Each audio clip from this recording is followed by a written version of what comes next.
Many of you know that I'm lucky enough to be the mom of 3 amazing little people. What you may not know is that 2 of those little people are headed into 6th grade this coming school year. That's right, the wonderful world of middle school and pre-teendom.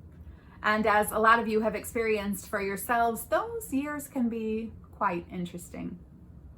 I had a quite interesting experience with my daughter earlier this week when she and I were having, let's just call it, not such a great day.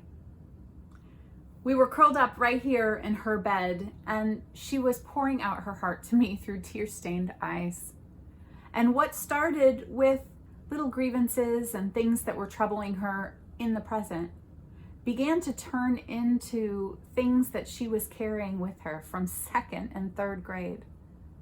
I listened for a while as she told about a friend who had gossiped about her or a classmate who wasn't very kind. And in a quiet moment, I said, "Sweetheart, those things happened so long ago. You have to let them go." She turned to me and said, "I know, Mom. It's just so hard." Out of the mouths of babes, it's just so hard, isn't it?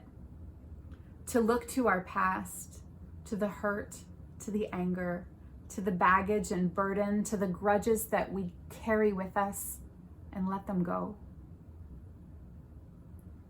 It reminds me of a story that was recently shared with me, a very well-known Buddhist parable about 2 monks and a woman. There were 2 monks walking along their way, a senior and a junior, and they approached the bank of a river. At the bank of the river stood a young woman terrified to cross because of the rushing stream. She pleaded with the monks to help her across the river, and the senior monk, without saying a word, and although he had taken a sacred vow never to touch a woman, lifted her onto his shoulder and carried her safely to the other side and placed her down by the riverside. The junior monk crossed after, and the 2 continued along their way in silence. An hour passed, and then 2. And then after the 3rd hour, the junior monk, who was thoroughly agitated at this point, stopped, turned to his elder and said, "Why did you pick up that woman when we made a sacred vow never to touch any woman?"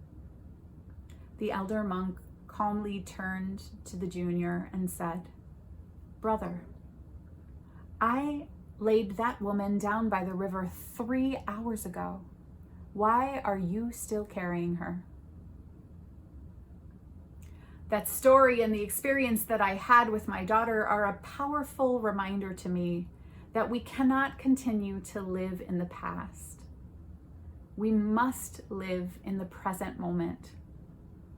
Some of us love to look to the future. I am the biggest planner. I can tell you where I'm going to be 5 years from now, what we're going to be doing, where we're going on vacation. But then something like the coronavirus hits, and that all gets thrown out the window. We can't live in the past. We're not guaranteed tomorrow. But what we do have is the gift of today, the present. And I invite you this week, as I myself am doing, to take just one thing that you're carrying with you, one burden, one hurt, one grudge, and seek to find a way to lay it down. Whether that means forgiving someone else, whether that means asking forgiveness either from someone else or from yourself. I challenge you to take a moment to bring something that's been coming with you from the past into the present moment, to face it and to lay it down. There's a beautiful African American spiritual called "Down by the Riverside."